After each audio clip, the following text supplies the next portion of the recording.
Hello, I'm Rachel, and I'm hoping that today I'm going to be able to give you some tagspiration, maybe, I don't know, but some inspiration when it comes to using tags. So I'm going to put the camera down now. I just wanted to say hello. So I'll put the camera down and you can have a look at the chaos that is before me, and we'll get that one out of the way. Right, so first of all I just wanted to sort of go through some of the different tags that there are. This is a tag, it's an upright tag, which is pretty cool.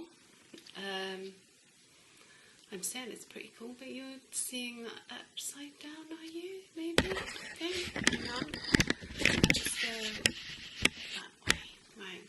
So this is a tag on an upright. You can see. I'll show you the back because I don't tend to finish the backs of my things because I like to see what they were before I did things to them.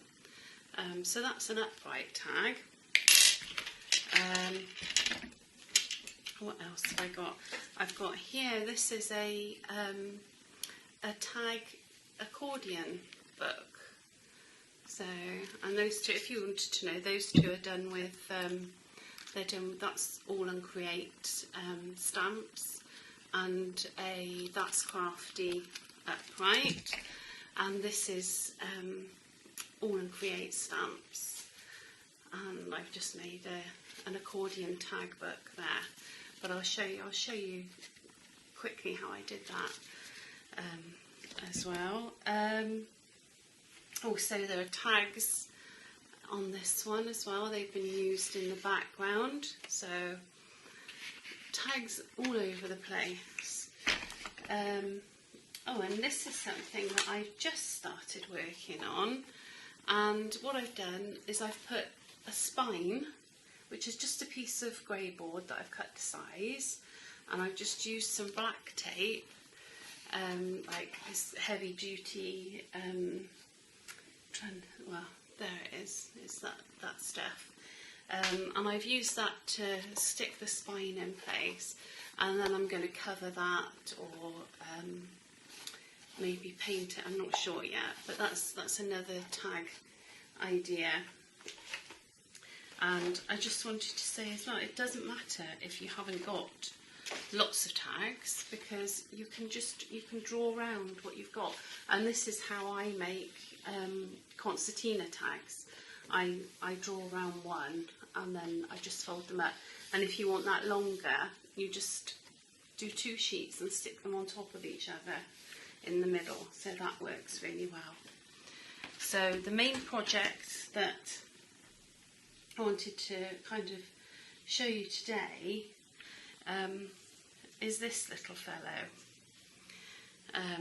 This again it's using Castlecraft stamps on here, and I've also used some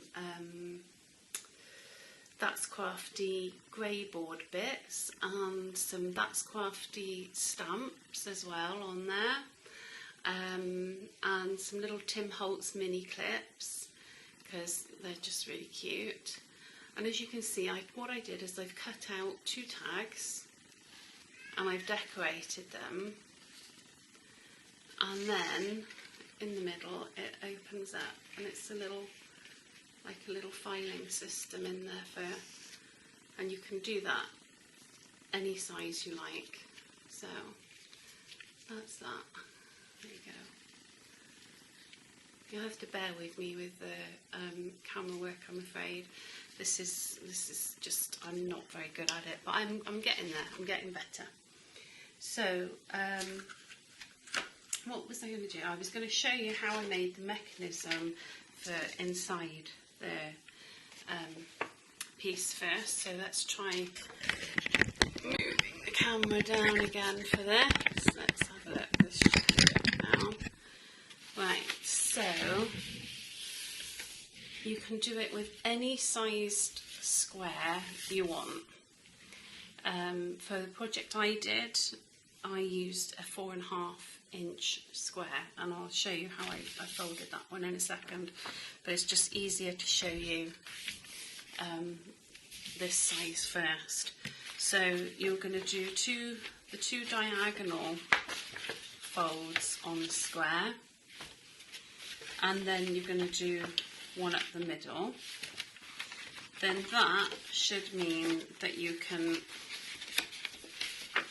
hopefully you can see this, hopefully, that should mean then that you can fold it like this. Okay, sorry, right, so you have it like this, and then what you do is you bring in these pieces to the middle, so like that, and you fold them and use the bone folder, and you do the same on the other side, and then these pieces then will just fold in, and fold in, and you have your little file mechanism. I mean, you can put this in anything, it will go in really, and it's really handy with paper crafting. Actually, it's a really nice little fold to be able to do. So I'll take you through it again. Hopefully, if I put that on, look at all the mess. Right, if I put this on here, you should be able to see me doing it. So I'm gonna do the diagonal folds, and where's my bone folder gone? There was one here a second ago. It's in amongst everything that I pushed to the side. Oh well. Right, so I've got one diagonal fold,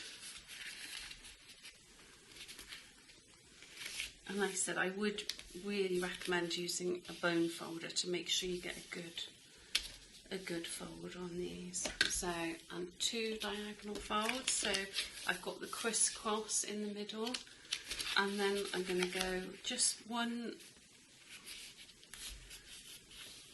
fold through those, and then that should allow me then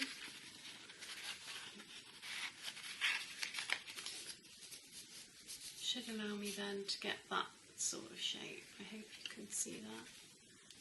Okay, and then what I can do is I can bring my triangles on the ends, bring them into the middle line, keeping it nice and straight and level with top, so that I'm getting a nice straight fold. There we go. And again, like I said, I would definitely use the bone folder with these if I knew where my bone folder was. And I'm going to do the same on the other side. So just to the middle, just folding it to the middle line, and with that one as well. So I've got some good folds going on there, and then when I open that back out, I should be able to push those folds that I've just made, I should be able to push them in, and that's what creates the dividers in the mechanism. So there we go, we have a mechanism ready to go. And then I thought what I'd do is I'd take you through, I'll do one of my tags, so you can see how I do it. So I'm going to go quite bold with this. This is a technique I do quite a lot. I really like it. All I've done is I've cut some tags from grey board, because I didn't have any grey board tags to hand, so I've just cut some out. I think it's a Tim Holtz Movers and Shakers die, I think is the one I've used. if you want an idea of what size I'm using. But to be honest, you can use absolutely any size tag and get some really nice results. I think that's Crafty have got those sort of the shorter tags, and they would look absolutely fantastic with this mechanism in them. But anyway, what I'm using is I'm using distress crayons, and I'm just smooshing it and rubbing it, blending it. It's probably the correct term, isn't it?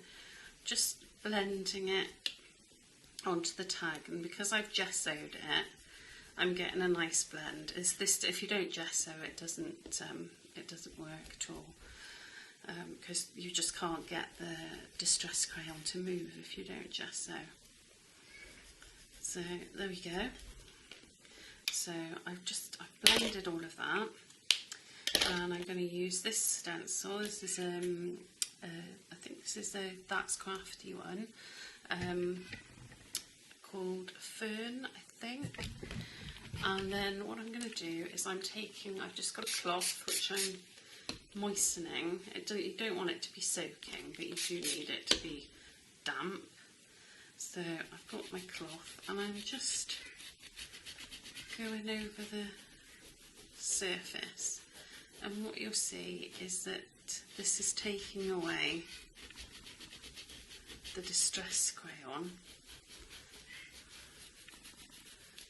quite easily. You can hear a noise. That's my granddaughter. It's quite loud actually. I don't know when you'll be watching this. You might be watching it sometime in the future, but right now it's the beginning of April in 2020, and we're all having to stay in the house. So because there's a virus going around, and so I've got my daughter and my granddaughter and my husband in the house with me. So if you do hear any noises, that's what it is. Right, there we go. So I've given this a rub. I'll go a little bit more there because that's quite a nice little detail. So here we go. That's what you get, which this is why I do it a lot, because I just really like the effect that you can get. You know, it's very effective. The only downside I find with this is that when I use this technique, I really struggle to stamp on it. So I do my stamping on some other paper, and then that way I don't have to. I can fussy cut it and pop it on here. Right, I'm just then gonna just ink around the edges with some distress ink. My favourite one is walnut stain. I really like using that for edges.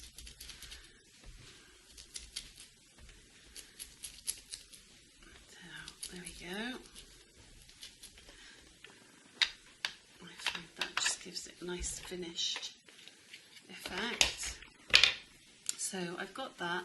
Now, if you've seen anything of the sort of thing I like doing, I really like using cogs. I've got cog issues.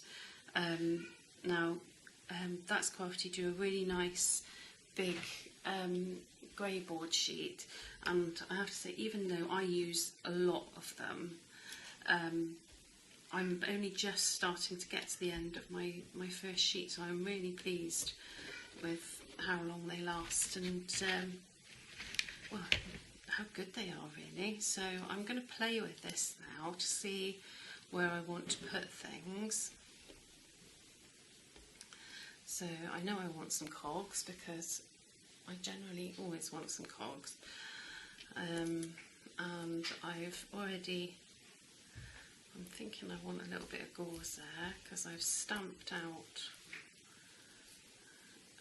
one of the Catzel Craft stamps again. They are fab, these ones. Oh, just brilliant. So I've stamped out one of those, and this is a set I used for the last one that I showed you. So I'm just going to play with it and decide where I want everything to sit. So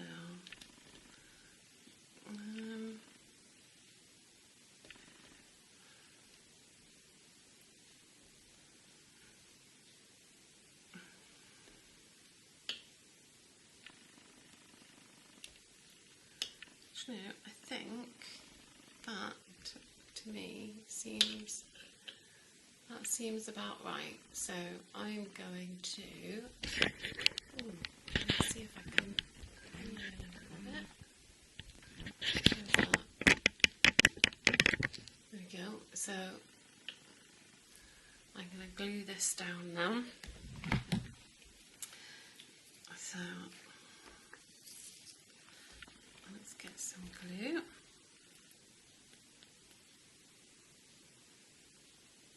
And this is I'm just using That's Crafty adhesive, which is excellent, I've got to say.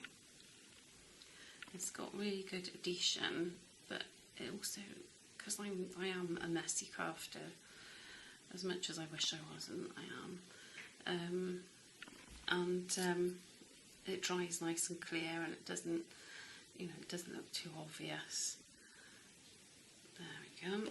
And I've got this little bit of gauzy stuff, which I just want to put underneath the bottom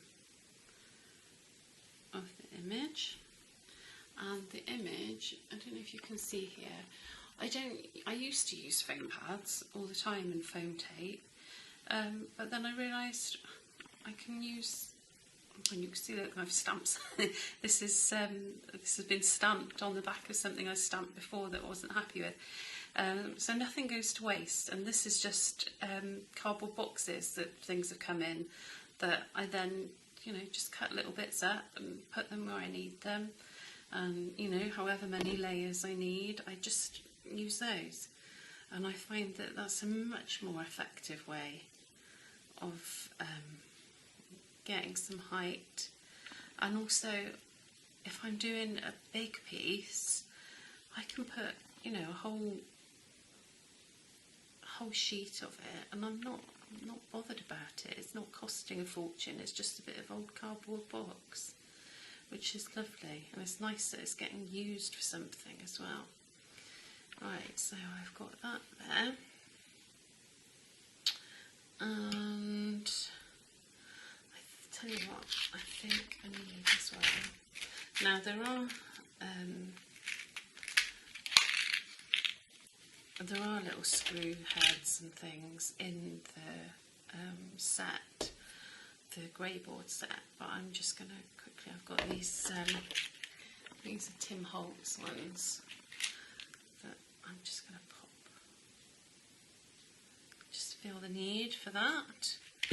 Don't ask me why, but I just think that it needs it, and I think that works. And then what I've done is I've taken this is that's quite close. This is a word set from That's Crafty, which is absolutely brilliant. It's always handy to have lots of words at your disposal.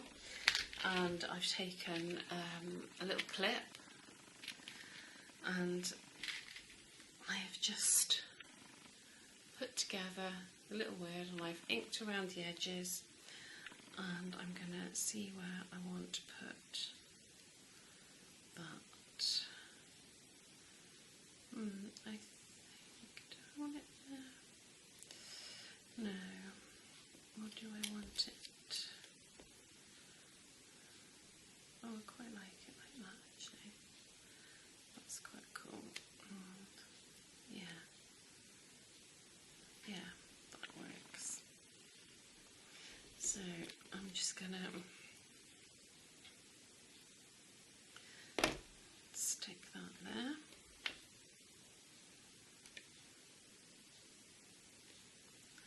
There we go. So I would do my tags. I would do the inside, and I would do the outside, like I've done here. You can see if I remove that, you can see I've done the inside. I've done the inside, and then I've done the outside, and I've cut some little pieces of watercolour card I can use. Oh, do you know, that does need a little bit of a splash of white on it as well, doesn't it? But let's have a little look.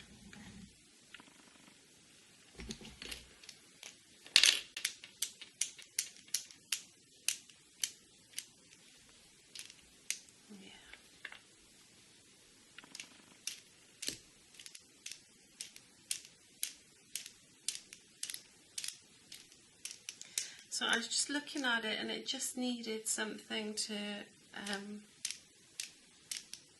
break up some of the colour of the background. There's only, ordinarily I would have done that before I stuck things down, but there we go. It's just a little bit on there, just breaks the background up a bit. So, like I said, I would decorate the inside of the tags and the outside of the tags. And then I would take the mechanism and I would stick it to one side, and then, and there you go, look, so you can see, so it's just nice and straight, and there's a tiny little gap at the bottom, and then I would stick the top bit on. Or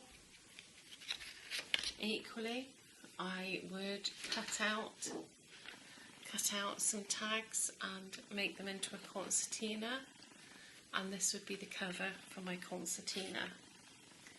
Or I would just have a nice tag that I liked to pop in my journal. But anyway, I hope that was useful and inspirational and helpful in terms of tags. So thank you very much for watching, and hopefully catch you again. Thanks.